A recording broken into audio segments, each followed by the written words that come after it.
परीक्षा नहीं हुई, लेकिन आज नहीं तो कल होगी। ये कोरोना महामारी आज नहीं तो कल जरूर खत्म होगी। स्कूल कॉलेजेस कभी ना खुलें, ऐसा नहीं होगा। अभ्यास करते रहोगे तो कोई पछतावा नहीं होगा।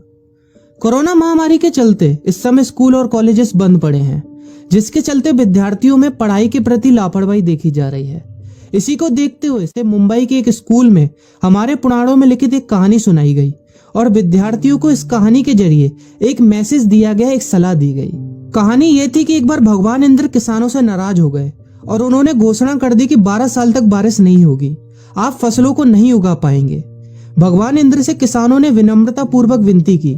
किसानों की विनती को देखते हुए इंद्र ने बड़ी चालाकी से बारिश न होने का सारा श्रेय भगवान शिव के ऊपर डाल दिया और कहा कि बारिश तभी संभव है जब भगवान शिव अपना डमरू बजाएंगे।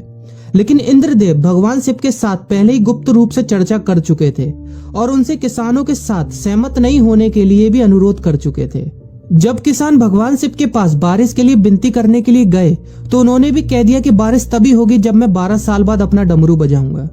निराश होकर वापस लौटते किसानों ने 12 साल तक इंतजार करने का फैसला किया।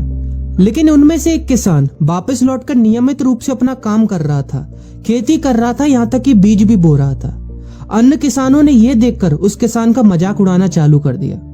कुछ किसानों ने उससे पूछा भी कि आप अपना समय और ऊर्जा क्यों बर्बाद कर रहे हैं, जबकि आप जानते हैं कि 12 साल तक बारिश नहीं होने वाली। उस किसान ने जवाब दिया कि मुझे पता है कि बारिश के बिना मेरी फसल नहीं आएगी, लेकिन मैं ये सब केवल अभ्यास के रूप में कर रहा हूँ। 12 साल बाद मैं फसलों को उगाने और खेतों में काम करने की प्रतिक्रिया को भूल जाऊंगा। शरीर की काम करने की आदत छूट जाएगी और शरीर आलस का शिकार हो जाएगा।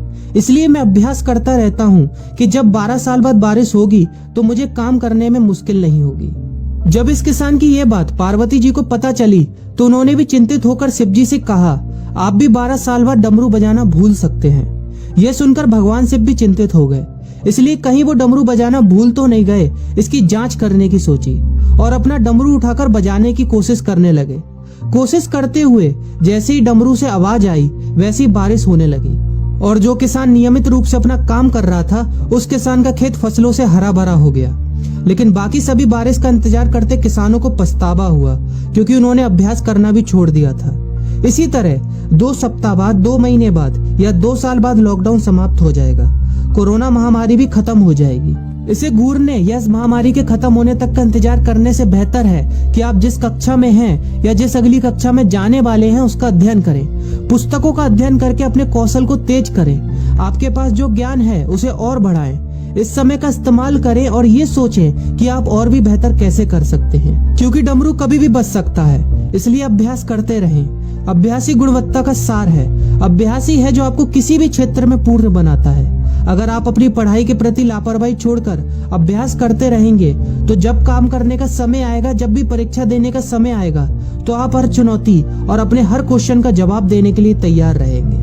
अपना ध्यान रखें और अपनों का ख्याल रखें, क्योंकि कोरोना भी गया नहीं है। घर पर ही रहने की कोशिश करें ताकि आप भी और अन्य भी सुरक्षित रहें और नियमित रूप से अभ्यास करते रहें।